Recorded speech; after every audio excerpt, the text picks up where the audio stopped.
Boa noite, irmãos. Eu vos saúdo nesta noite, uma graça e a paz de nosso Senhor e Salvador Jesus Cristo. Queremos dar as boas-vindas a todos. A partir de agora, nós estamos ao vivo pelo Facebook. Nós vamos dar início agora ao nosso culto de louvor, adoração a Deus e também de pregação da palavra de Deus. Convido você a inclinar sua cabeça, feche os seus olhos e também eleve os seus pensamentos a Deus. Quero te convidar a fazer uma oração de confissão de pecados. Pai Celestial, em nome de Jesus, nesta oportunidade, nós queremos confessar os nossos pecados, pecados de pensamentos, palavras e obras. Nós clamamos, Senhor, pela Tua misericórdia, clamamos, Senhor, pela Tua graça, clamamos, Senhor, pelo Teu perdão. Te pedimos, Senhor, perdão, perdoe-nos por todos os nossos pecados. Purifica-nos, Senhor Jesus, com o Teu precioso e poderoso sangue. Nesta noite, Senhor, receba o nosso culto, o nosso louvor, a nossa adoração, a nossa gratidão, pois Tu és o único Deus que é digno de receber hoje para todo sempre toda honra, glória, louvor e adoração. Fale conosco nesta noite, através da exposição da Sua palavra, e abençoa todos aqueles, Pai, que vão participar deste culto. É o que nós te pedimos e oramos, Pai, com ações de graças, em nome de Jesus. Amém e graças a Deus. Quero passar a palavra para a diaconisa Milene e também para o presbítero Samuel, que neste momento eles vão estar nos conduzindo a Deus em um período de louvor e também de adoração ao nome do Senhor nosso Deus.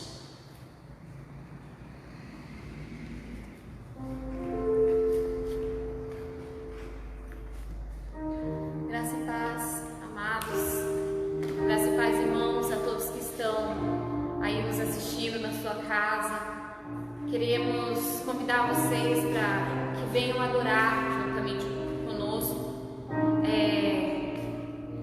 E eu queria ler alguns versículos um pouco antes de começarmos. Romanos 11 e 33 diz assim: ó profundidade da riqueza, da sabedoria e do conhecimento de Deus! Quão insondáveis são os seus juízos e quão inescrutáveis os seus caminhos! Pois quem conheceu a mente do Senhor? Quem se tornou seu conselheiro? Quem primeiro lhe deu alguma coisa para que ele lhe recompense? Portanto, dele, por ele e para ele são todas as coisas. A ele seja glória perpetuamente. Amém. É a esse Deus que eu convido você a estar louvando juntamente conosco.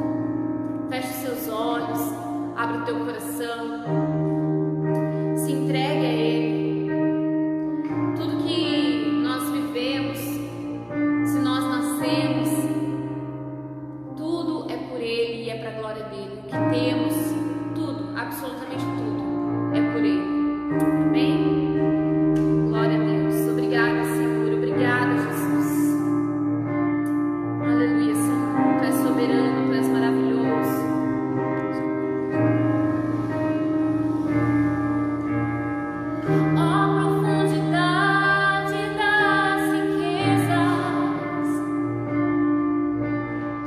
Da sabedoria e do conhecimento de Deus.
Muito bem, queridos, uma vez mais eu quero cumprimentar a todos uma graça e a paz de nosso Senhor e Salvador Jesus Cristo.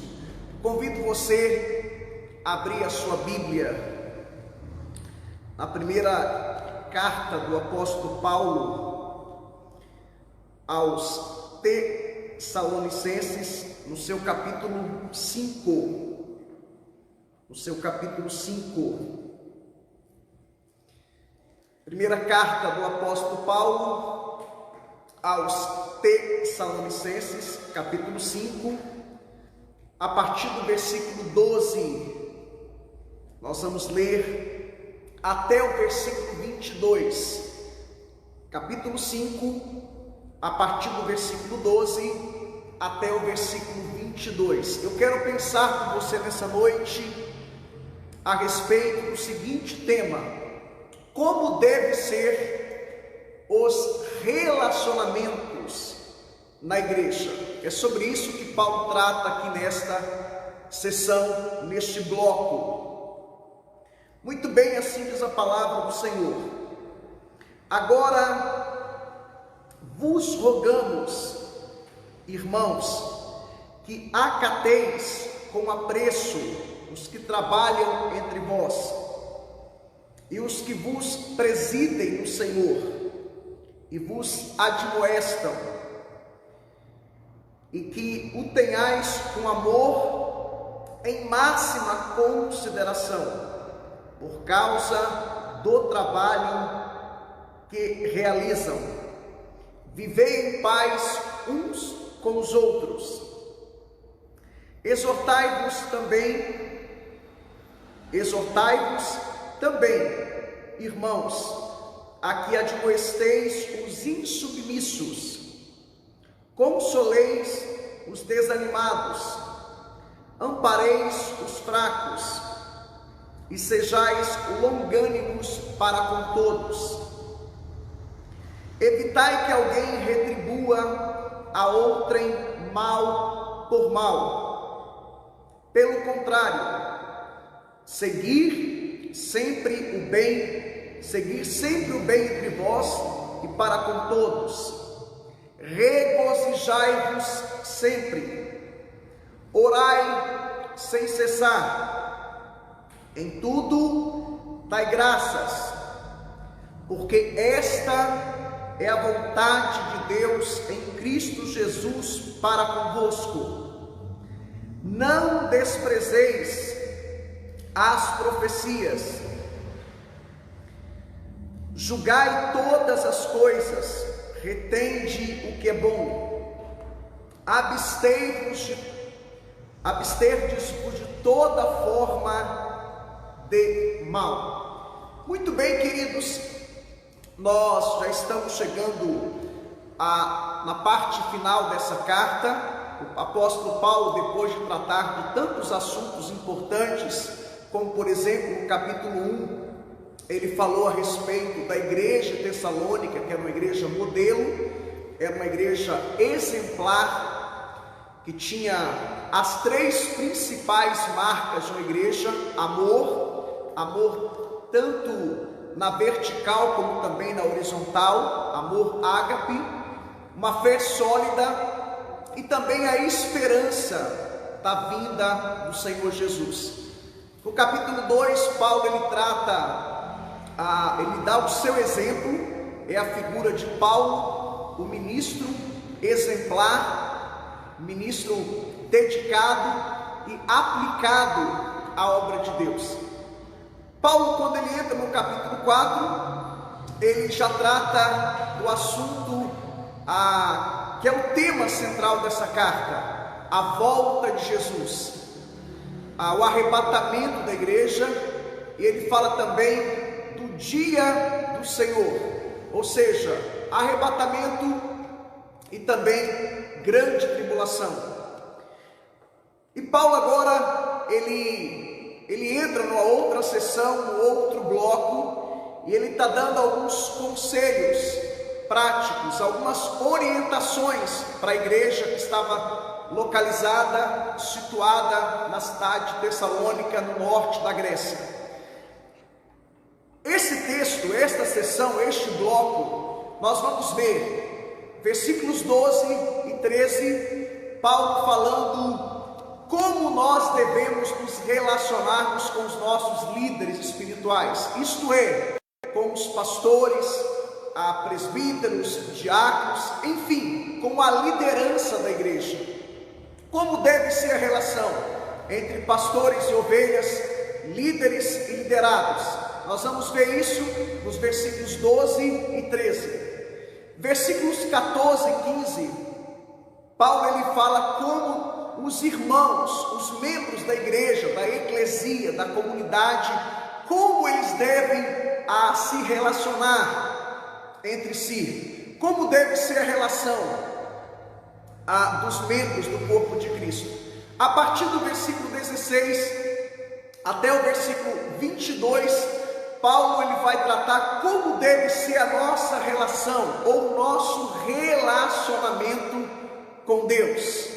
Bom, tendo dito isso, eu quero chamar a sua atenção para os versículos 12 e 13. Aqui Paulo, ele nos ensina como deve ser o nosso relacionamento com os nossos pastores, isto é, ovelhas e pastores, líderes e liderados.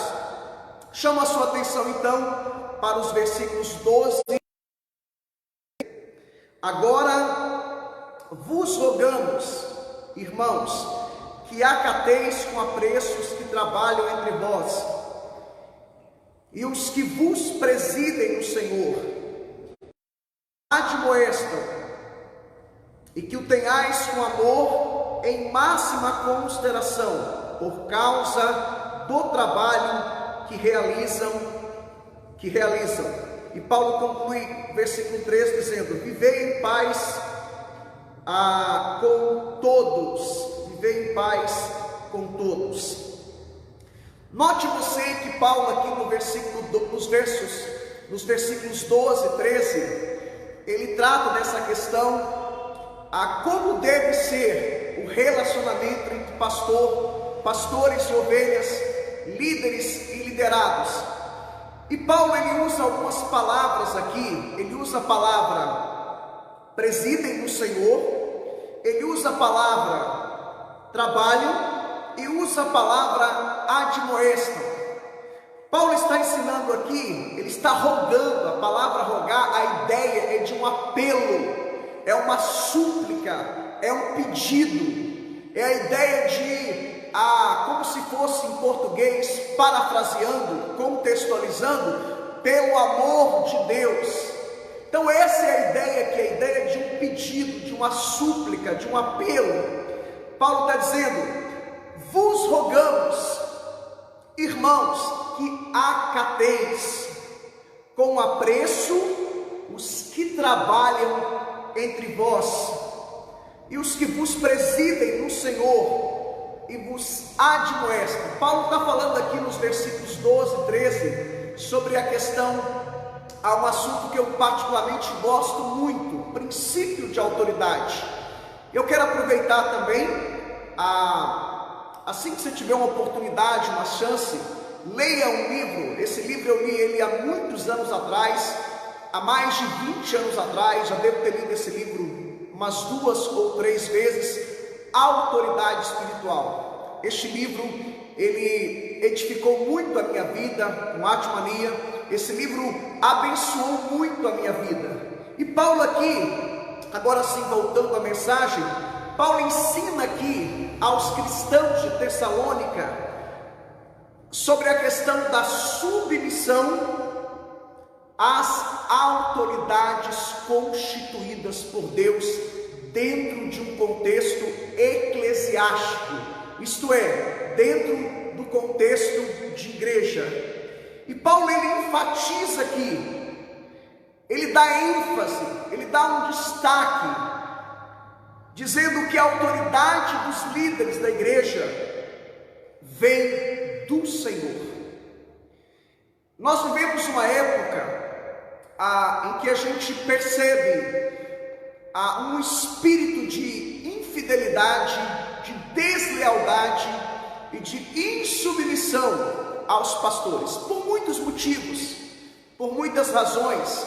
É bem verdade que nós vivemos em um contexto em que muitos pastores, infelizmente, eu falo isso com pesar, muitos pastores, eles estão dando mau exemplo, eles não vivem de acordo com a palavra de Deus, estão dando mau testemunhos. E a gente precisa dizer algo também aqui nessa noite. Para toda regra existe exceção. Em todo segmento existe o joio e o trigo. Em todo segmento existe pessoas desonestas, mas também existe pessoas honestas. O grande problema é que a maioria das pessoas colocam tudo num pacote só e começam a generalizar e começam a achar que todo pastor é mau caráter, que todo pastor é desonesto, e começam a rotular os pastores de tantos adjetivos negativos. E pastor hoje tem sido sinônimo, de tantas coisas erradas, de tantas coisas negativas. Eu ouvi o pastor Hernandes Dias Lopes pregar em uma das suas mensagens, e ele fala isso, que as classes estão com o filme mais queimado no Brasil, são os políticos, a polícia e os pastores. Isso é lamentável. Eu falo isso com pesar, mas é preciso salientar nessa noite que para toda regra há exceção.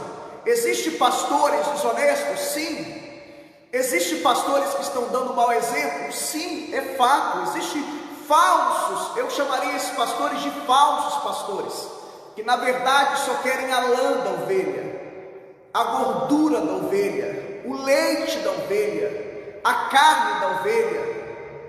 Infelizmente, é uma triste realidade. Na verdade, esses pastores são lobos vestidos de ovelhas, são falsos profetas. Mas em relação a estes, no devido tempo, no tempo de Deus, no Kairos de Deus, eles receberão o justo julgamento do Senhor. Então Paulo aqui no verso 12 e no verso 13, ele trata dessa questão. Se o seu pastor é um pastor sério, se a sua igreja é uma igreja bíblica, honre o seu pastor, respeite o seu pastor, obedeça ao seu pastor, seja submisso ao seu pastor, seja leal ao seu pastor, seja fiel ao seu pastor, porque infelizmente o que eu vou lhe dizer aqui é uma triste realidade.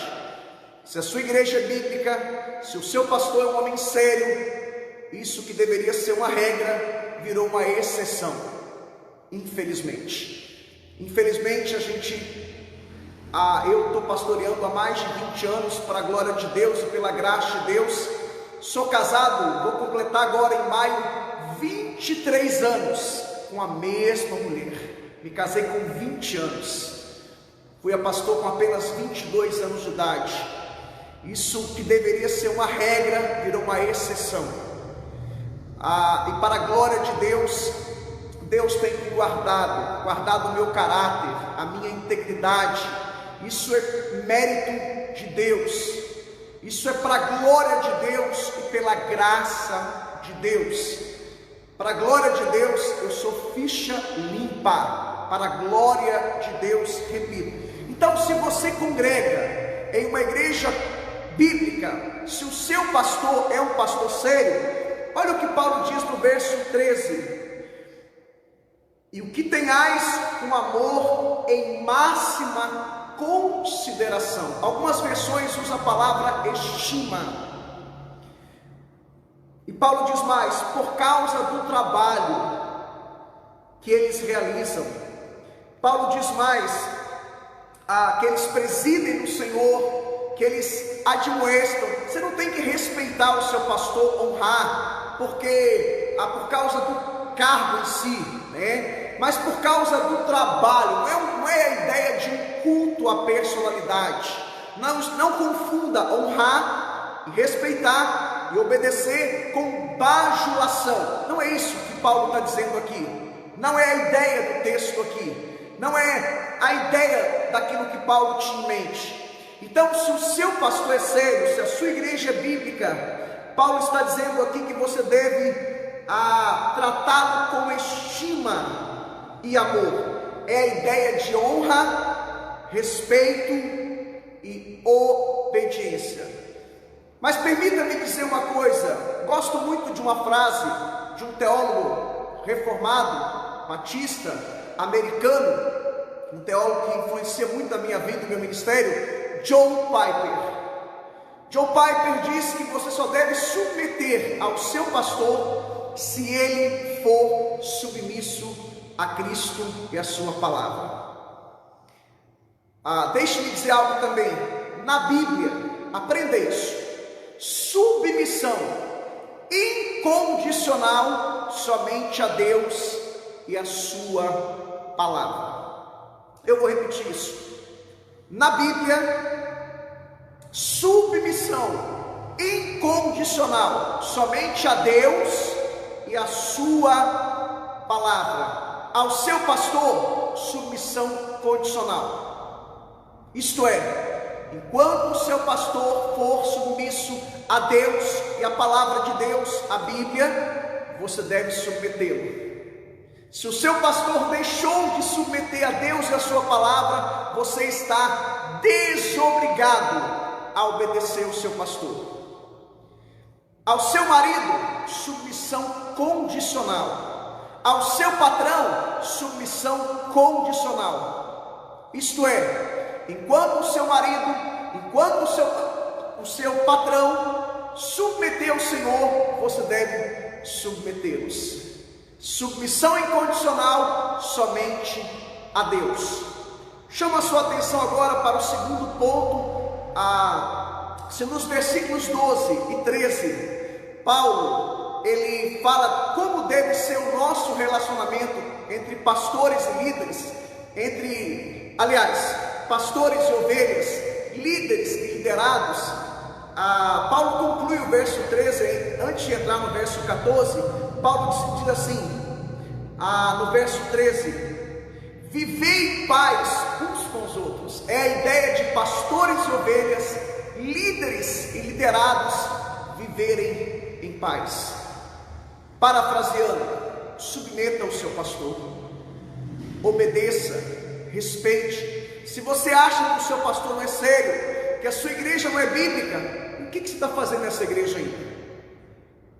Ou de repente o problema pode ser você também. É possível, é provável. Muito bem, agora sim chama a sua atenção para os versículos 14 e 15. Olha só o que Paulo diz nos versos 14 e 15. E agora Paulo trata do relacionamento, da relação entre membros de uma comunidade, do corpo de Cristo, da noiva do Cordeiro, da eclesia. Paulo diz, exortando-vos também, irmãos, a que admoesteis os insubmissos, consoleis, melhor dizendo, os desanimados, ampareis os fracos e sejais longânimos para com todos. Verso 15, evitai que alguém retribua a outrem mal por mal. Eu chamo a sua atenção aqui para a palavra insubmisso. Aqui você vai encontrar Paulo nos ensinando como lidar com pessoas que fazem parte da nossa comunidade, da nossa igreja, da nossa eclesia. Primeira coisa que Paulo diz aqui, Paulo diz que nós devemos admoestar os insubmissos. O termo aqui, insubmisso, na língua grega é a ideia de rebelde, ou rebeldes no plural. Esse termo, Paulo está usando a figura de um soldado. Este termo era usado para referir aos soldados que não se mantinham na devida formação, em que insistiam em marchar ao seu modo. É a ideia daquele soldado que faz parte de um pelotão, ou de um destacamento. Eu sou filho de policial militar, então eu entendo um pouquinho. É a ideia daquele policial que faz parte de um destacamento, ou de um pelotão, ou de uma companhia, mas que ele não obedece o seu comandante. Se é um destacamento, ele não obedece o sargento. Se é um pelotão, ele não obedece o tenente, ou finge que obedece, ou finge que submete. Se é uma companhia, é aquele que não obedece o seu capitão. Essa é a ideia aqui. Paulo está usando a figura, a metáfora de um soldado que não submete ao seu comandante, ao seu líder, ao seu pastor. E Paulo diz: exortai-vos. A palavra exortar aqui é a ideia de confronto, correção, chamar atenção, repreender. A gente acha que somente o pastor deve chamar atenção, né? Essa é a nossa cultura evangélica brasileira, mas infelizmente essa cultura não está em harmonia, não está em concordância com a Bíblia. Não é isso que a gente vê na teologia paulina. E aqui Paulo está dizendo que nós, a igreja, os membros, a eclesia, devem admoestar, confrontar, corrigir, chamar atenção, repreender os membros da comunidade que são insubmissos, que são rebeldes. E a gente vai ver, irmãos, que esse problema Paulo trata com ele com mais propriedade na sua segunda carta, no capítulo 3, dos versos 6 até o verso 11. Abra comigo a sua Bíblia aí, por favor, um pouquinho mais adiante. Capítulo 3, verso 6 até os versos 11. Nós vos ordenamos, irmãos, em nome do Senhor Jesus Cristo, que vos aparteis de todo que ande desordenadamente, e não segundo a tradição que de nós recebestes. Abre um parênteses aqui para a palavra tradição. Nós estamos falando do primeiro século, por volta do ano 50, 51 da era cristã, isto é, depois de Cristo. O que existia nessa época era somente o Antigo Testamento. O Novo Testamento ainda estava sendo em fase de composição. Você deve se lembrar que houve vários concílios da igreja. Eu poderia citar alguns concílios, como por exemplo o concílio de Niceia, de 325, concílio de Constantinopla, de 381, concílio de Éfeso, 431, concílio de Calcedônia, 451, e teve muitos outros concílios, como de Laodiceia, 361, como de Cartago, melhor dizendo, 319, debate Pelágio e de Agostinho de Hipona. Mas somente no concílio de 397, no concílio de Cartago, que foi decidido quais eram os livros inspirados no Novo Testamento. Eles usaram alguns critérios, um deles que tinha que ser um apóstolo, ou alguém que convivesse com os apóstolos, que fizesse parte do círculo apostólico. O outro critério é que aquela carta ou aquele escrito tinha que ser universal, isto é, lido em todas as igrejas, como por exemplo, Jerusalém, tinha uma base em Jerusalém, tinha um bispo em Jerusalém, Antioquia da Síria, Éfeso, Alexandria no Egito e Roma. Um outro critério é que não poderia haver contradição, ou seja, o A fala uma coisa, o B fala outra coisa. Eram 4 ou 5 critérios, eu estou me lembrando desses 3, e o quarto critério é que tinha que ser inspirado pelo Espírito Santo, ou seja, aquele autor escreveu sob a influência do Espírito Santo, claro, dentro do seu estilo, mas de baixo, ou melhor, sob a influência do Espírito Santo. Então, quando Paulo usa a palavra tradição aqui, no primeiro século, segundo século, nos primeiros séculos da era cristã, da igreja cristã, como que funcionava a fonte de autoridade da igreja? Fonte número 1, as Escrituras, Antigo Testamento, ainda não existia o Novo Testamento, estava em composição. Segunda fonte de autoridade, a tradição, isso é, tradição oral, aquilo que passava-se de pai para filho, aquilo que se passava dos profetas, dos apóstolos, profetas do Antigo Testamento, apóstolos do Novo Testamento. Então era tradição, aquilo que eles ouviam, aquilo que eles recebiam. Critério número 3, o credo apostólico.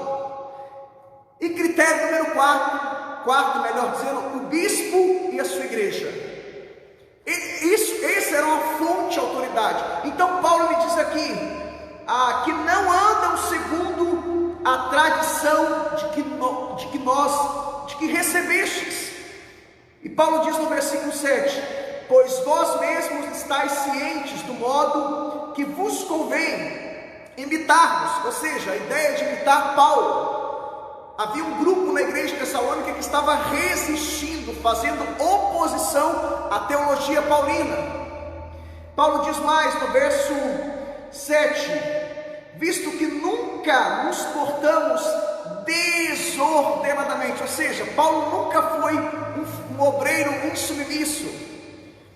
Você vai ver lá em Gálatas, ele recebendo a bênção das colunas da igreja, Pedro, Tiago e João. Ele fala isso em Gálatas capítulo 1, que ele recebeu, ele foi chamado por Deus, mas o ministério dele foi ratificado por Pedro, Tiago e João. E outra coisa, abrindo outro parênteses, você vai ver na teologia de Paulo, que Paulo nunca escreveu uma carta para a igreja de Jerusalém e nem para a igreja de Antioquia da Síria. Por que Paulo nunca escreveu carta para essas igrejas?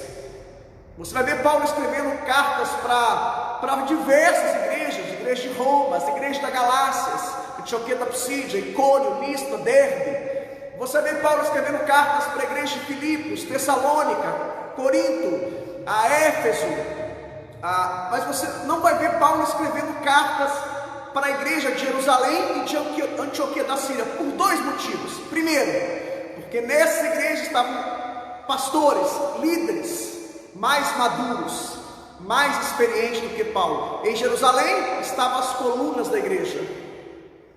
Em Antioquia da Síria, aonde Paulo foi enviado para o campo missionário, a igreja que enviou Paulo. Então, por esses dois motivos, e por outro motivo, que seria, o que Paulo ia falar para essas pessoas, para as colunas da igreja? E sem falar também que Paulo era um obreiro muito ético. Ele fala isso em Romanos 15, 20, ele fala isso em 2 Coríntios capítulo 10, ou capítulo 11, que ele nunca edificou fundamentos sobre campo alheio. Paulo sempre pregava onde ninguém tinha pregado. Infelizmente, hoje em dia, o que a gente vê também são pastores, plantando em campo alheio, que nós chamamos de pescadores de aquário. Então, Paulo sempre foi submisso, sempre foi fiel. Paulo era ético. Chama a sua atenção para o verso 8. Nem jamais comemos pão à custa de outrem, pelo contrário, em labor, em fadiga. Paulo era trabalhador, de noite, de dia trabalhamos, a fim de não sermos pesado a nenhum de vós. Verso 10, porque quando ainda convosco vos ordenamos isso, se alguém não quer trabalhar, também não coma. Verso 11, pois de fato estamos informados de que há entre vós pessoas que andam desordenadamente, não trabalhando, antes se intrometem na vida alheia. Havia um grupo que resistia à teologia paulina, os ensinamentos de Paulo, e Paulo manda advertir esses membros da igreja que são insubmissos. Chama a sua atenção aqui para outra palavra, ainda no verso 14. Volte um pouquinho a sua Bíblia agora para o capítulo 5 da primeira carta de Paulo aos Tessalonicenses, versículo 14. Paulo diz: consoleis os desanimados. Quem são os desanimados? São os desistentes, melhor dizendo. São aqueles crentes que estão tristes ou abatidos. Em toda a igreja tem pessoas que ficam desanimadas, desmotivadas, se abatem por situações difíceis, circunstâncias adversas, e é papel da igreja exortar esse irmão, ou seja, motivar esse irmão, animar esse irmão, encorajar esse irmão. É a ideia de levantar o que está caído, é a ideia de fortalecer o fraco, é a ideia de animar o desanimado, é a ideia de motivar o desmotivado, é a ideia de não deixar o soldado ferido morrer. Você conhece alguém na sua comunidade que está doente, espiritualmente falando, emocionalmente falando, alguém que está triste, alguém que está abatido, alguém que está pensando em parar, alguém que está pensando em tirar o time de campo, alguém que está pensando em chutar o balde, chutar o pau da barraca, abandonar o barco, tirar o time de campo? Não desista dessa pessoa, corra atrás dessa pessoa, lute por ela. É a ideia de ir até ela, orar com ela, motivá-la, encorajá-la, fortalecê-la. Você conhece alguém? Faça isso, e certamente o Senhor Deus te abençoará. Outra coisa que Paulo diz aqui, ainda no verso 14, Paulo fala dos fracos. Quem são os fracos aqui? Os fracos são aquelas pessoas da igreja que precisam de serem encorajadas e fortalecidas. Em toda a igreja tem pessoas desanimadas, e em toda a comunidade há pessoas que estão fracas na fé, não conseguem orar, ou têm muita dificuldade para orar, para ler a Bíblia, para congregar. Então Paulo diz que essas pessoas, isto é, os fracos, eles precisam de pessoas ao seu lado. Os fracos da igreja precisam ser encorajados e fortalecidos. Não é julgar, não é criticar, não é condenar, não é falar mal, mas sim colar nessa pessoa, como diz os jovens, né? Meu filho tem o hábito de falar: pai, cola comigo. Ou seja, a ideia de estar junto, como se diz em inglês, together, é colar na pessoa e dizer: eu não abro mão de você, eu vou lutar por você, você é meu irmão, você faz parte da comunidade, da família de Deus, eu não desisto de você. E Paulo continua ainda no verso 14, Paulo diz: sejam longânimos. Algumas versões aparece a palavra pacientes. A ideia de longânimo aqui no grego é a ideia de um elástico. Você estica o elástico e ele estica um pouco mais.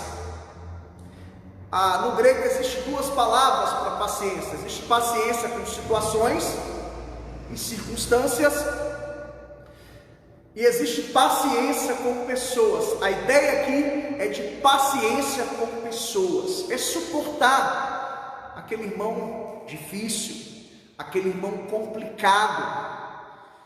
Na sua igreja, na sua comunidade, certamente deve ter algum membro aí que é difícil, é complicado, é um barril de pólvora, ele é pavio curto, qualquer coisa ele explode, qualquer coisa ele fica estressado, ele é 220, você que é forte, suporte essa pessoa, tenha paciência com ela, seja longânimo. Deus tem sido paciente conosco, irmãos. Deus tem sido longânimo para conosco, Deus tem sido misericordioso para conosco. Por que não podemos então suportar as pessoas? É a ideia de carregar a carga daquela pessoa, é a ideia de não desistir daquela pessoa. Aleluia, louvado seja o nome do Senhor. Chama a sua atenção agora para o verso 15, Paulo diz aí: evitai que alguém retribua a outrem mal por mal. É a ideia do que está lá em Mateus capítulo 5, a partir do verso 38 até o verso 44. Eu vou ler esse texto com você. Paulo aqui ele está ratificando o que Jesus disse em Mateus capítulo 5, a partir do verso 38. Olha o que o Senhor Jesus fala aqui a partir do verso 38 do capítulo 5 de Mateus. Ouviste o que foi dito, olho por olho, dente por dente. Agora Jesus fala: eu, porém, vos digo, não resistais ao perverso, mas a qualquer que te ferir na face direita, volta-lhe também a outra. É claro que aqui é uma metáfora, tá? É uma figura de linguagem. É a ideia de desistir do direito de vingança. É a ideia de não dar o troco, é a ideia de não revanche, tá? Não é oferecer literalmente, não. Tá ok? A Bíblia nos assegura, tanto no Antigo Testamento como no Novo Testamento, direito à ampla defesa, ok? A legítima defesa. Verso 40: e ao que demandar contigo tirar-lhe a túnica, deixa-lhe também a capa. É a ideia de fazer além. Faça um pouco mais. Verso 41: se alguém te obrigar a dar uma milha corresponde a 1,6 km, vai com ele 2, porque na cultura romana, quando um soldado romano mandava alguém caminhar 1 milha, ele tinha que caminhar, ele era obrigado a caminhar 1 milha. A 2ª milha ele não era obrigado. Então Jesus fala: olha, a lei dos romanos diz: caminhe 1 milha, faça além, caminha 2, faça além do que te foi pedido. Verso 42: dá quem te pedes, e não volte as costas ao que deseja que lhe emprestes. Ou seja, a ideia de ajudar tudo e todos. Verso 44, Jesus diz: eu, porém, vos digo, amai os vossos inimigos. É um mandamento. Amar na Bíblia não é um sentimento. Amar na Bíblia é um mandamento, aqui é um imperativo, é uma ordem. Isso não significa que você vai concordar com as práticas do seu inimigo, que você vai ser amigo dele, que você vai gostar dele, não. São coisas distintas. Mas significa amar é querer o bem da pessoa. Você tem que no mínimo querer o bem daquela pessoa. E Paulo diz mais, aliás, Jesus diz mais: amai os vossos inimigos e orai pelos que vos perseguem. Ore pelas pessoas que te perseguem. Isso é mandamento do Senhor, irmãos. É isso que é cristianismo, é pagar o mal com o bem, é falar bem de quem fala mal de você, é elogiar quem te critica, é abençoar quem te amaldiçoa. A gente está vendo um cristianismo aí, as pessoas amaldiçoando umas às outras.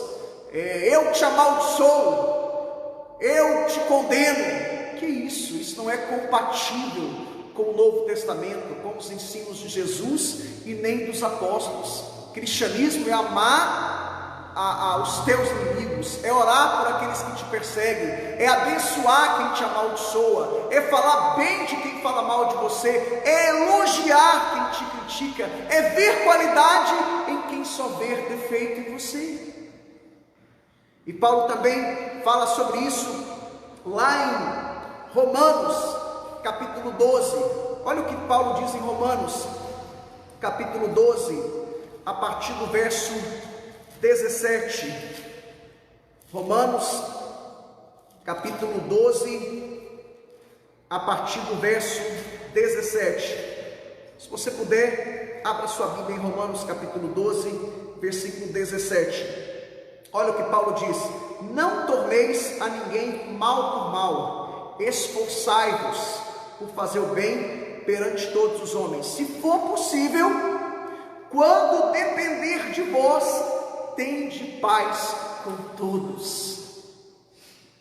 No que depender de você, você tem que ter paz com todos. Verso 19: e não vos vingueis a vós mesmos, não deis lugar à ira, porque a mim pertence a vingança. Pelo contrário, verso 20: se o teu inimigo tiver fome, dá-lhe de comer. Se tiver sede, dá-lhe de beber, porque fazendo isso, amontoarás brasas vivas sobre a sua cabeça. Faça o bem a todos. É isso que é ser cristão. É isso que é cristianismo. Chama a sua atenção agora, volte comigo lá para a primeira carta de Paulo aos Tessalonicenses, capítulo 5. Eu chamo a sua atenção agora para a terceira e última sessão desse texto, deste bloco aqui, versos 12 e 13. Paulo nos ensina como deve ser o relacionamento entre pastores e ovelhas, líderes e liderados. Deve ser o relacionamento entre os irmãos, entre a membrazia, a comunidade, a eclesia, tá? Verso 16 até o 22, como deve ser o nosso relacionamento para com Deus na vertical. Chama a sua atenção para o versículo 16: regozijai-vos sempre. Aparece até um paradoxo, né? Ainda mais para essa igreja que Paulo estava dizendo, para a igreja de Tessalônica. Era uma igreja que estava sendo perseguida pelos judeus. Você sabe que até o ano 55 da era cristã, isto é, depois de Cristo, somente os judeus perseguiam os cristãos, porque para os romanos o cristianismo era uma seita do judaísmo. Mas a partir do ano 60, aí sim os romanos começaram a perseguir os cristãos, porque a ficha caiu que de fato eles eram uma nova religião. E eles falavam de um rei, né, que Cristo era o rei, e isso dentro daquele contexto, né, do Império Romano, isso era algo inaceitável, inadmissível. Bom, a ideia aqui, irmãos, de regozijai-vos sempre no Senhor, é a ideia de que, apesar das circunstâncias difíceis que vivemos, nós temos motivos de sobra para se alegrar em Deus. Apesar das circunstâncias adversas que nós vivemos, apesar das situações difíceis, apesar dos problemas, apesar das lutas, apesar das dificuldades, apesar da crise financeira que muitos estão vivendo, nós temos motivos para nos alegrarmos em Deus. Eu vou te dar alguns motivos. Motivo número 1: quando você aceitou a Cristo como seu único Senhor e Salvador, quando você entregou o seu coração a Jesus, você recebeu o Espírito de Deus. O Espírito de Deus mora dentro de você. Ele habita dentro de você. Esse é o primeiro motivo, a primeira razão para você se alegrar em Deus. Segundo motivo: no ato da sua conversão você foi justificado. Isto é, Cristo te declarou. Você era injusto, Ele te declarou justo. Você era culpado, Ele te declarou inocente. Na justificação, Cristo se tornou o seu fiador, o seu representante. E agora os seus pecados foram perdoados. Oh, louvado seja o nome do Senhor. Se lá no Antigo Testamento, no dia da expiação, o pecado era coberto, não era tirado, no Novo Testamento o pecado é tirado, é perdoado. Quando você confessa o seu pecado, por maior que ele seja, quando você faz isso com sinceridade, com fé, automaticamente, instantaneamente, você alcança a misericórdia, a graça e o perdão de Deus. Você tem motivos de sobra para se alegrar em Deus. Um outro motivo para você se alegrar em Deus é que você agora não é criatura de Deus, você é filho de Deus. Conforme está no Evangelho de João, capítulo 1, versículo 12. Você pode chamar o seu Deus, o seu Pai, de Abba Pai. Abba Pai é uma palavra que vem do aramaico, é uma linguagem carinhosa, é como se você chamasse seu pai de papai, ou em inglês, daddy. O judeu geralmente, quando ele orava, ele falava Pai Celestial, que era Abdu. Mas nós os cristãos, era uma coisa mais formal, mas nós os cristãos podemos chamar o nosso Pai de papai, de daddy, de Abba, paizinho querido. Oh, aleluia! Você tem motivos de sobra para se alegrar com Deus, apesar das dificuldades, apesar dos problemas, você tem motivo para se alegrar em Deus. Quer ver um outro motivo? Porque você é herdeiro de Deus e co-herdeiro de Cristo Jesus. Tudo que Jesus conquistou na cruz é direito nosso, tomamos posse. Tudo que Jesus conquistou na cruz é direito nosso. Aleluia! Louvado seja o nome do Senhor. Quer ver um outro motivo para você se alegrar em Deus? Porque você passou da morte espiritual para a vida espiritual. Efésios capítulo 2, versículos 1, 2 e 3, diz que antes da sua conversão, você era escravo do pecado, escravo do mundo, escravo do diabo. Você era por natureza filho da ira de Deus, era filho da desobediência. Mas no verso 4, 5 e 6, o texto diz que Cristo nos deu vida, aleluia, nos ressuscitou, isto é, nos regenerou e nos fez assentar em lugares celestiais, isto é, somos cidadãos do reino dos céus, aleluia, louvado seja o nome de Jesus. Um outro motivo para você se alegrar em Deus, porque você é nova criatura, conforme está em 2 Coríntios 5,17, as coisas velhas se passaram e tudo se fez novo. Aleluia! Um outro motivo para você se alegrar em Deus, conforme está em Tiago 4,7, 1 João 5,18, o diabo se afasta de nós e ele não nos toca, somos de Deus, aleluia. Irmãos, conforme está em João 8, 32 e 36, Romanos 8, 1, Gálatas 3, 13, não estamos mais sujeitos às maldições. Se você crê em maldição hereditária, para um cristão, você está anulando o sacrifício de Cristo. Você está anulando o sacrifício de Cristo na cruz do Calvário. Foi completo, perfeito, total e absoluto. Nenhuma condenação há para aqueles que estão em Cristo Jesus, que não andam segundo a lei do pecado, mas segundo a lei do Espírito. Não há nenhuma condenação, você está livre, liberto. Maior é o que está em nós, bem maior do que o que está no mundo. Se Deus é por nós, quem será contra nós?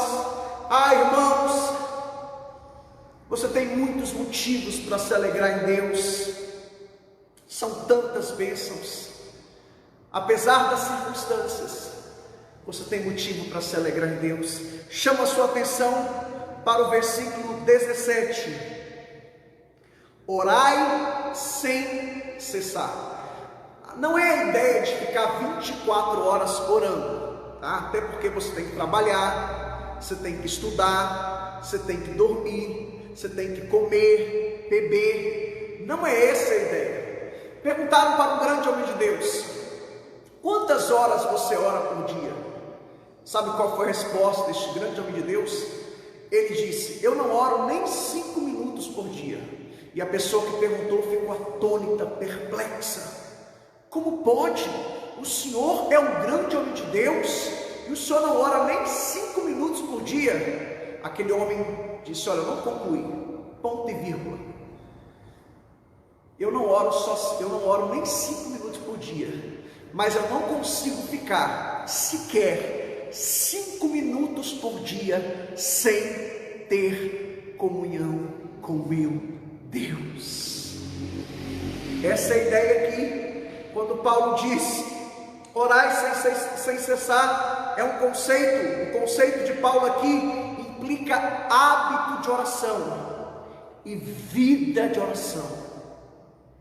É estar ligado, não importa se está na escola, no trabalho, dirigindo, mas é a ideia de estar tendo comunhão com Deus, é a ideia de se relacionar com Deus, é a ideia de estar ligado. Significa também orar de forma regular, é ter uma vida de oração, é ter disciplina. Quantas pessoas não têm o hábito de orar? Pastor, mas eu não sei orar. Orar é uma conversa, é um diálogo. Você não sabe falar com o seu pai, com a sua mãe, com o seu irmão, com o seu amigo, com o seu patrão, com o seu empregado, com o seu namorado, com a sua namorada, com o seu marido, com a sua esposa. Oração é isso, é um diálogo, é uma conversa. Então a ideia aqui, irmãos, de orar sem cessar, é orar de forma regular. Significa ter comunhão com Deus ao longo do dia. Chamo a sua atenção agora para o versículo 18. Versículo 18. Paulo diz: em tudo dai graças, porque esta é a vontade de Deus em Cristo Jesus para convosco. Deixe-me explicar a ideia aqui, o conceito de Paulo, tá? Não é a ideia aqui de Paulo, não é dar graças a Deus por tudo, tá? Mas é dar graças a Deus em tudo. Essa é a ideia aqui. Não é dar graças a Deus por tudo, mas em tudo. Ou seja, entender o que está lá em Romanos 8:28. Todas as coisas cooperam para o bem daqueles que amam Deus. É entender que em tudo Deus tem um propósito. É entender que em tudo Deus quer nos ensinar alguma coisa. De cada problema, de cada luta, de cada dificuldade, a gente extrair lições. José do Egito, por exemplo, qual foi o grande diferencial, o grande segredo dele? Quando ele reencontra com seus irmãos, e seus irmãos ficaram, o texto diz, a narrativa bíblica diz que eles ficaram atônitos, perplexos. José diz para eles: para a conservação do Egito, Deus me enviou para o Egito. Não foram vocês. Vocês foram apenas instrumentos usados por Deus. A intenção de vocês era me matar, me destruir, acabar comigo. Mas Deus estava usando vocês como instrumentos, ferramentas. Quando vocês me lançaram naquela cisterna, é como se Deus olhasse para mim e dissesse: José, sorria, aqui está o seu passaporte para o centro da minha vontade. Oh, irmãos, eu poderia fazer tantas aplicações aqui agora. Você não entende o porquê de muitas coisas que estão acontecendo na sua vida. Tudo que está acontecendo na sua vida hoje, Deus está permitindo para que você tenha autoridade para ministrar na vida de outros que vão passar pelo que você está passando. Tudo que está acontecendo com você é Deus te preparando, é Deus te treinando, é Deus forjando o seu caráter. Deus está te amadurecendo para receber aquilo que Ele tem reservado para a sua vida. Quer ver um outro exemplo? Jó perdeu dinheiro, perdeu seus filhos, perdeu sua saúde, mas o que ele disse lá em Jó, capítulo 1, versículo 7? Ele disse: o Senhor o deu, o Senhor o tomou. Bendito seja o nome do Senhor. É isso que dá graça a Deus em tudo, não por tudo, ok? São coisas diferentes. Para o apóstolo Paulo, aqueles que confiam em Deus têm motivos para dar graças a Deus em todas as situações. Essa é a ideia de Paulo aqui. Chama a sua atenção agora para o versículo 19. Paulo disse, no verso 19, não apagueis o Espírito. É a ideia do fogo. A gente vai ver algumas figuras para o Espírito Santo na Bíblia. A figura do fogo, da água, da pomba, do vento. E aqui Paulo usa a figura do fogo. É a ideia, irmãos, de não vivermos na prática do pecado. Todos nós somos pecadores. Uma coisa, eu sempre digo aqui na igreja, uma coisa é um pecado crônico, outra coisa é um pecado agudo. Uma coisa é um pecado permanente, outra coisa é um pecado eventual. Uma coisa é você ter pecado, outra coisa é você estar pecando. São coisas distintas, diferentes. Então a ideia aqui de não apagarmos o Espírito é a ideia de não vivermos na prática do pecado, mas sim vivermos sob a influência do Espírito de Deus. É a ideia de andar no Espírito, é a ideia de ter comunhão com o Espírito, é a ideia de não deixar o fogo se apagar. Quem sabe o fogo está se apagando nesse período de quarentena. Quem sabe você já não está tendo força para orar mais, mas quero lhe dizer nessa noite que ainda existe uma chama acesa dentro de você. Não permita que esse fogo se apague. Eu sempre digo, irmãos, é uma frase, são duas frases que Deus me deu há muitos anos atrás. Uma ovelha fora do aprisco, ela torna-se vulnerável aos ataques do inimigo. Uma ovelha, eu vou repetir isso, essa frase, uma ovelha fora do aprisco, do redil, do curral, ela torna-se vulnerável aos ataques do inimigo. E uma outra frase, uma brasa fora do fogo, ela se apaga. Uma brasa fora do fogo, ela se apaga. Vida com Deus é dois eixos: vertical, comunhão com Deus na vertical, e horizontal, comunhão com a igreja, com os membros, com o corpo de Cristo, com a noiva do Cordeiro, com o edifício de Deus aqui na terra. Somos pedras vivas. Não estou falando de prédio, não estou falando de templo. É claro que a gente tem que se reunir em um determinado lugar, e nós chamamos esse lugar de prédio, de salão, de templo, mas isso não é a igreja, não é a eclesia, não é o conceito do Novo Testamento. Igreja é o ajuntamento dos santos, a assembleia dos santos, a eclesia. Certamente precisamos de nos reunir em algum lugar, seja num prédio, seja num templo, seja no monte. Os cristãos antigos, por exemplo, reuniam-se em cemitérios, cavernas, porque o contexto era um contexto de perseguição, isto é, nos primeiros 3 séculos. Nas casas, até porque não existia templo, isso só começou após a conversão de Constantino, isso é um fato.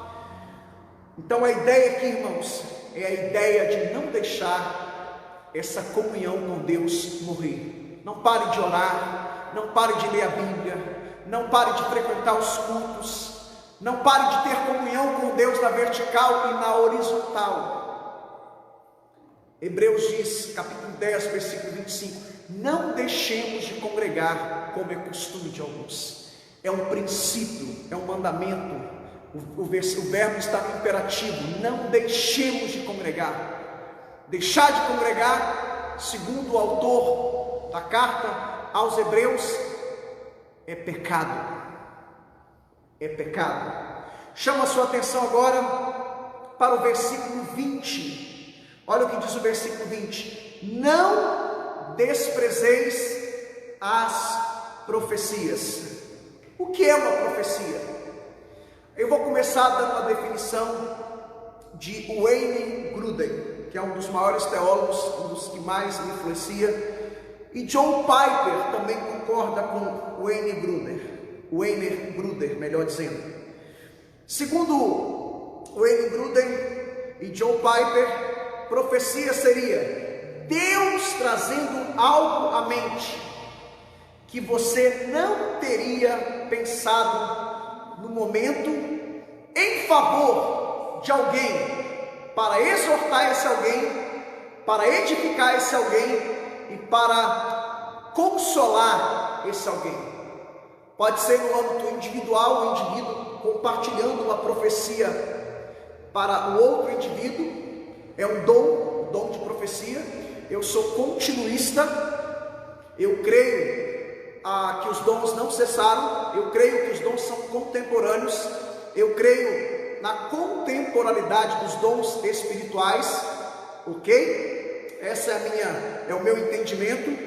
Respeito os irmãos cessacionista, mas não é a minha posição. Creio que todos os dons espirituais de 1 Coríntios capítulo 12 estão disponíveis para a igreja. Não estou falando de dons ministeriais, ok? Posso abordar esse assunto em outra oportunidade. A profecia, essa é uma posição que eu tenho também, essa é a minha posição.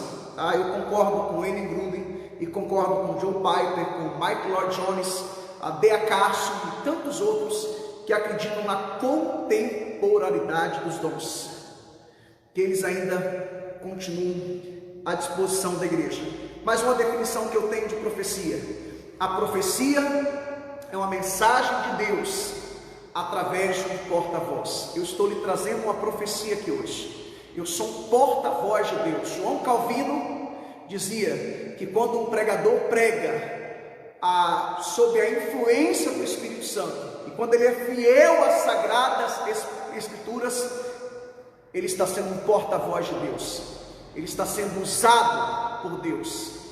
Então, esse é o meu entendimento.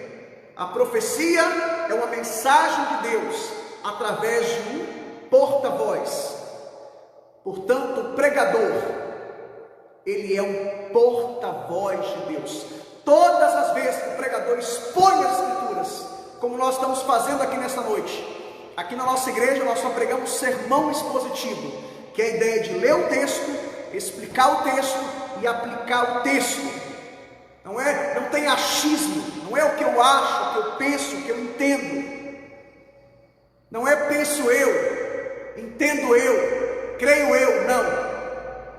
É o que a palavra diz, respeitando o contexto histórico, cultural, gramatical, respeitando a exegese do texto, tirando do texto o que está no texto e não cometendo exegese. Exegese é tirar do texto o que está no texto. Mas infelizmente o que a gente vê em muitos redutos chamados evangélicos é exegese. As pessoas colocam no texto o que não está no texto. É o achismo. Penso eu, não diz a Bíblia. Entendo eu, creio eu. Isso é exegese. Eu sempre digo, irmãos, que a parte mais difícil de um sermão não é fazer o que eu estou fazendo aqui, mas é preparar o sermão. Vai conversar com uma cozinheira. A parte mais difícil é preparar a comida, não é servir a comida. Servir, as pessoas comem 10, 20, 30 minutos, 1 hora, mas a preparação, minha mãe, por exemplo, ela era cozinheira profissional, ela tinha um restaurante e ela cozinhava fogo a lenha, forno a lenha, fogão a lenha, melhor dizendo. E a minha esposa mineira é prendada. Quem já comeu na minha casa sabe do que eu estou dizendo. Então é uma comida melhor. E para a glória de Deus, eu passo horas preparando um sermão. A parte mais difícil não é fazer o que eu estou fazendo aqui. Pregar é fácil, uma vez que você tem um dom. Aqui eu estou servindo você. Eu estou mas quando eu estudo, me preparo, eu estou preparando o sermão. Essa é a parte mais difícil.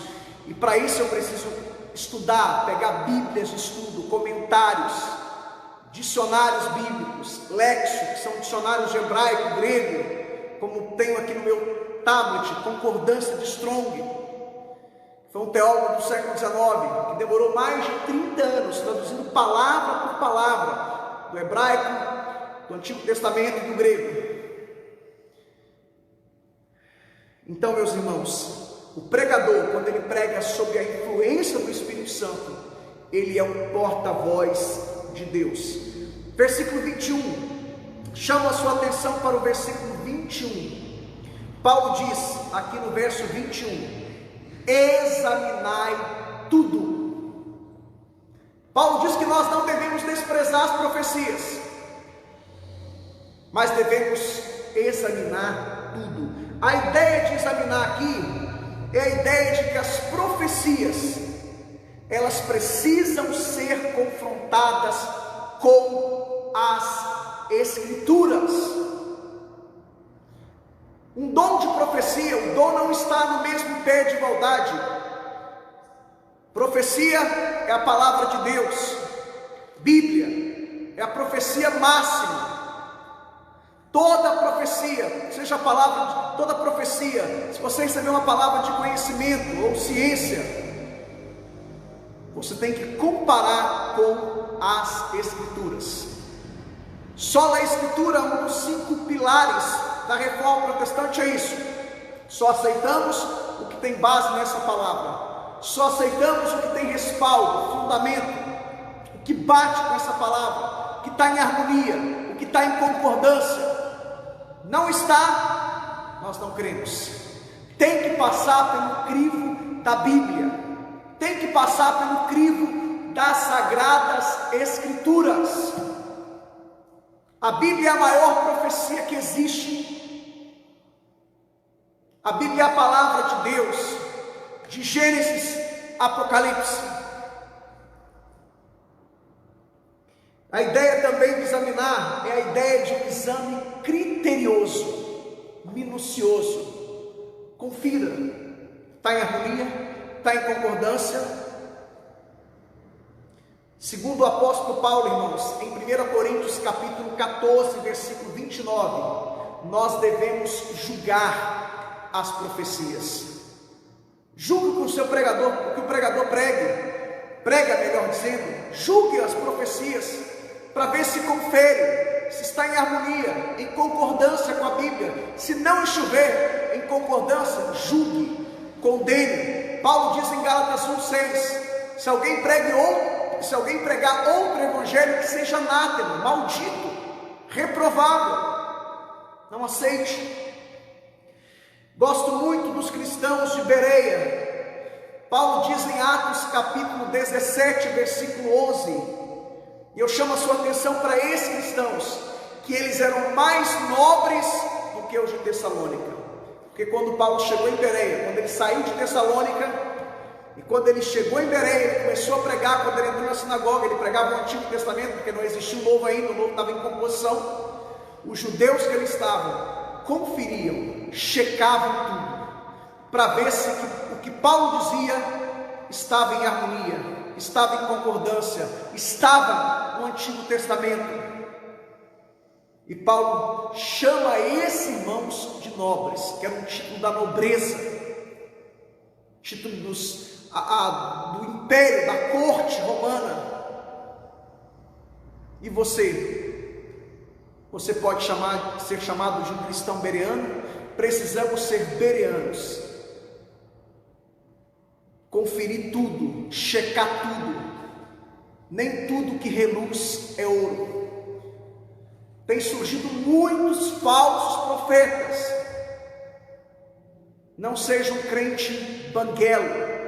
Crente banguelo, tudo que dá ele come e bebe, que ele não sente. Você precisa checar, conferir com a palavra de Deus. E eu concluo com isso, versículo 22. Abstende-vos de todo mal. É a ideia de se afastar de todo mal. É a ideia de afastar-se de todo mal. Onde quer que ocorra, afaste-se de tudo que entristeça o Senhor. Que Deus nos ajude, que Deus nos abençoe, para que possamos permanecer fiéis a esta palavra. Ministério de Louvor.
bem, queridos, estamos chegando ao final de mais um culto. Meu muito obrigado a você que participou conosco, a você que está participando e a você que ainda vai participar.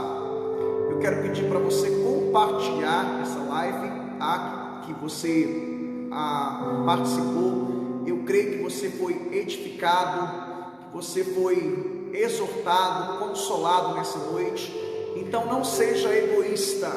Se Deus falou no seu coração nessa noite, se Deus abençoou você por intermédio da sua palavra, porque o pregador ele é apenas um instrumento, os ministros de louvor são instrumentos, é Deus que abençoa, é Deus que faz, somos apenas vasos, instrumentos, ferramentas nas mãos do Senhor. Então compartilhe, tá? Aí nas suas redes sociais, nos seus grupos, tá? De WhatsApp, compartilhe aí pelo Facebook, para que mais pessoas, para que outras pessoas também sejam alcançadas pela graça de Deus. A fé vem pelo ouvir e ouvir a palavra de Deus. Eu queria também te fazer um pedido muito especial. Nós temos um canal no YouTube, um canal que nós criamos recentemente, deve ter no máximo uns 10, 20 dias. O nome do nosso canal é Igreja Tabernáculo em Taubaté. Igreja Tabernáculo em Taubaté. Se inscreva no nosso canal, é um pedido que eu te faço, e também convide amigos, parentes para se inscrever no nosso canal, tá? Nosso objetivo, nosso propósito é divulgar, é difundir, é propagar o reino de Deus. Nós temos também uma página no Facebook, tá? Igreja Tabernáculo em Taubaté. Curta a nossa página, ok? Bom, alguma coisa mais a acrescentar, presbítero Samuel? Não? Muito obrigado, presbítero Samuel. Muito obrigado, diaconisa Milene. Muito obrigado, Luiz Felipe, que sempre está conosco. A nossa sobrinha, meu sobrinho, por parte da minha esposa, e sobrinho do Samuel, por parte do Cleiton, que dorme no Senhor. E muito obrigado uma vez mais a todos que participaram. Eu vi aí o meu amigo Célio, lá de Paraíba do Sul. Deus te abençoe, Célio, um forte abraço, tá? Muito obrigado mesmo. Enfim, meu muito obrigado a todos vocês que participaram, que estão participando, e pelos que ainda vão participar, pelos que ainda vão assistir esse culto. A gente está tendo, para a glória de Deus, muitas pessoas estão visualizando os nossos vídeos, várias pessoas estão sendo alcançadas aí, para a glória do nome do Senhor. E esse é o nosso objetivo, esse é o nosso propósito. Domingo estaremos aqui novamente, às 7h30 da noite. Você é o nosso convidado especial para participar deste culto, tá bom? Domingo 7h30 estaremos aqui com a sequência. Estamos pregando sobre o Sermão da Montanha aos domingos, e às quintas-feiras estamos numa sequência aí das cartas paulinas, ok? Já pregamos Romanos, já pregamos Gálatas, já pregamos 1 e 2 Coríntios,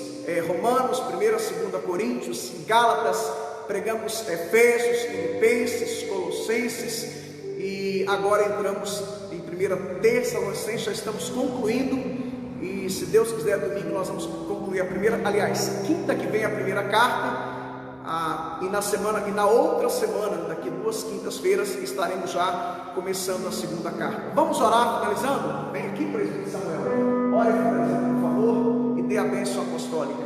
Graças e paz, meus irmãos. Vamos orar e estar finalizando essa live. Quero agradecer você que participou aí conosco, né? Que você seja abençoado, né? Venha compartilhar essa live com os seus demais irmãos também, né? Para ser abençoado assim como você está sendo nesta noite, amém?